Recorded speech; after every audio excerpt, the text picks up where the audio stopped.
Welcome to another episode of the Sports Business Leaders Podcast. My name is Justin Titchenell, and today's guest is Nick Lord, the CEO and co-founder of NOCAP Sports. NOCAP is a leading NIL platform that's helping athletes, brands, and universities navigate the fast-changing world of name, image, and likeness. So, under Nick's leadership, NOCAP's become a trusted partner for athlete campaigns, brand activations, and now innovative revenue solutions for collectives that go beyond just booster donations. So as the NIL era evolves, Nick and his team at NoCap, they're all at the forefront. So Nick, welcome to the show. Yeah, absolutely. Appreciate you guys having me. Yeah. So Nick, can you give us some background on how you got started back in the space in 2020? Yeah, absolutely. So started the company back in 2020. Actually started when I was a senior in college at Gettysburg. We started in the recruiting space, took a quick pivot to NIL as soon as we started hearing the rumors around NIL coming about. We started on the compliance side of the industry, built a compliance technology platform that helped universities navigate what their athletes couldn't do. As the NCAA kind of sat on their hands, we realized we had to pivot that business model, and that was when we started to help athletes actually monetize their NIL. So that portion of our business has been around for about 3 years. We're helping brands activate in this space across talent, media, and events. Brands like Walmart and LinkedIn to help them invest their dollars in this industry. And we launched a university business about 6.5 months ago to help universities navigate the donor fatigue problem that has become quite prevalent in the college sports and NIL landscape right now. Really, where our business is focused is on creating more sustainability within the ecosystem. I think the narrative around NIL is it's been quite unsustainable. A lot of the money has come from donors. So the work that we're doing is expanding the industry through brand dollars investing into this space, as well as creating additional sustainable revenue streams that didn't exist before for universities. Yeah, that's really interesting. And obviously right now we're on the verge of a major shift with the House versus NCAA settlement. So obviously that would open the door to institutional NIL and formal revenue sharing. With all that in mind, how's NoCap positioning itself to support both the universities and athletes in the newly structured era? Yeah, I think start from a university standpoint, like we're having these conversations every day, and they're trying to figure out how they're going to pay the full cap. If they're a mid major or lower tier P4, how they're going to hit that top number. So a lot of the conversations we're having right now is like, how do we fill that gap, and how do we create revenue to make sure that they're able to pay their athletes the full amount. And that's what we've done with our NoCap revenue solutions business, which I'm happy to dive into in here in a second. But yeah, really what we're doing there is kind of taking away the traditional fundraising model that universities have gone about for the last 5 years when it came to NIL, and creating a more sustainable way for these universities to raise that capital to fund these NIL initiatives. And I think another key piece of it, especially with the top tier P5s, is how do you help athletes earn above that cap? And that's through the business that we've been building for the last 3.5 years with brands and expanding the brand dollars that are going into this space and helping athletes earn that way, helping them build their brand so they become more marketable, and can garner those types of marketing dollars. So it's really not too much of a shift in our business model on the athlete side. But on the university side, we've developed an entire business unit on helping these universities hit that cap and/or create the revenue, allowing them to find new and creative ways to compensate athletes above it.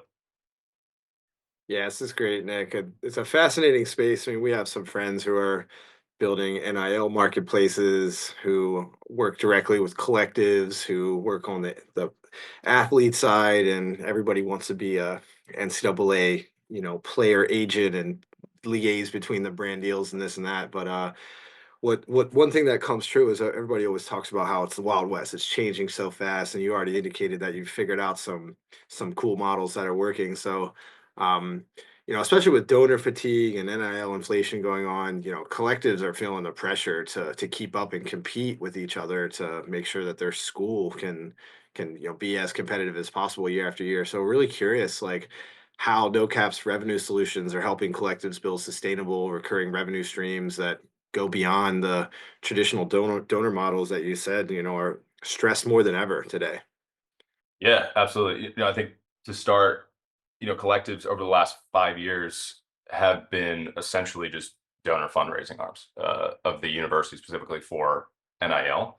Um, with this house settlement, that they're not going to be able to do that same thing, and um, the model in itself is not sustainable anyway. The donor fatigue problem is real. Donors are tired of giving hundreds of thousands of dollars to these collectives when there's no real guarantee on an investment for that. So the collective model is needing to shift generally. Like these collectives need to become profit generating entities, whether that's them becoming marketing agencies or finding other new and creative ways to generate revenue.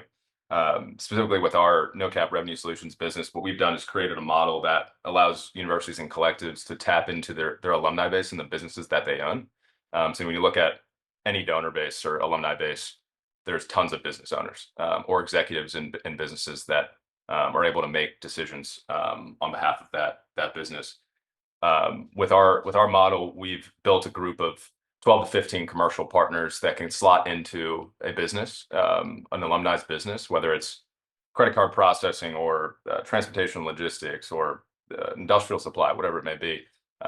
We're covering about 15 industries right now. We slot those companies into these businesses, save them money, obviously provide them a better service of what they're currently getting, and then create a rev share program back to the university in perpetuity. So it builds this revenue stream, recurring revenue stream that the university never had before. It allows the donor, the alumni, the business owner to contribute to the university without actually having to come out of their own pocket. And at the end of the day, they're saving money as well. So we're getting a ton of traction with this model specifically. We're onboarding close to 70 universities already in 6 months, and just seeing so much demand for these types of like unique revenue streams. And that's just one of them. I mean, there's all different types of things universities are trying out. We've helped a couple of universities launch content networks that we can layer brands into to create additional revenue that way as well. So I think the key part and key narrative we're trying to build is like these universities have to get creative in terms of the revenue that's being created in this ecosystem, and it's not the way it's currently been for decades is not going to be sustainable long term. Yeah, and that's so interesting, Nick. You talk about it just makes a lot of sense that people, these donors, are just tired of giving and giving and giving without seeing much of a profit back. So as you talk about that, one of the big things in the NIL era is obviously transparency and people not necessarily knowing where their dollars are going necessarily. So, how does NoCap track, measure, and report ROI for brands while ensuring everybody, stays compliant? Yeah, absolutely. So I look take it from both sides of our business. So from the revenue solution side of the business, we're taking the traditional donor model where they're given money directly to the university or the collective, and there's no real way to measure what that result is going to be of giving that money unless they're winning championships. With what we've built, there's a measurable impact right from the get go with these businesses because they're saving money and contributing to the university that way without having to take any real risk. So we've kind of immediately created a return on investment from the get go with that by just helping them save money. So that's the revenue solution side of our business. The brand side, we've been in this space since the beginning. Our brand business is the most mature of our business units.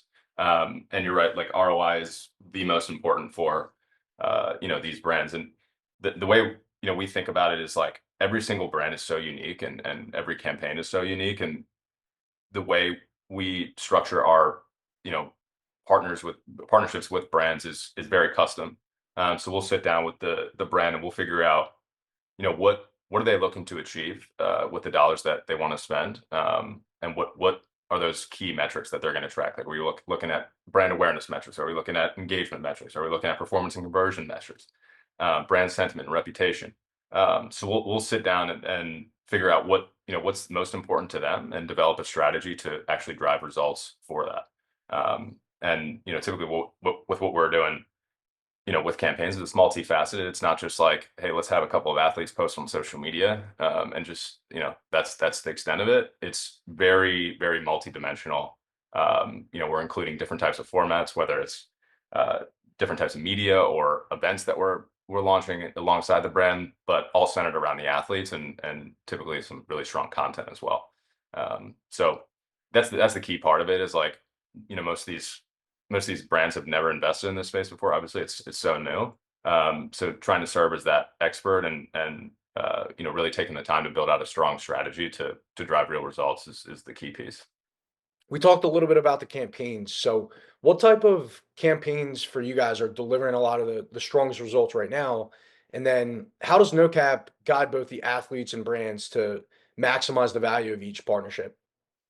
Yeah, from a campaign standpoint, where we've seen the most success is it's usually a blend of social media and content. Obviously these athletes have incredible social platforms that we need to capitalize on, but it's a combination of that and real world engagement. So it's multi-touch content. It's across multiple platforms, and it's things like in-person events that we're hosting. So I'll give you an example. So we're doing some work right now with LinkedIn. We've built a college athlete creator fund for them. And we're also launching a series of events across the U.S. At different college campuses to get that kind of in-person interaction. That's really important to LinkedIn. I think a key issue across the space is, like, when you look at college athletes, most of them don't have LinkedIn profiles until like late senior year. So we're trying to change that narrative, and ensure these athletes are preparing themselves post college as soon as possible when they get on campus.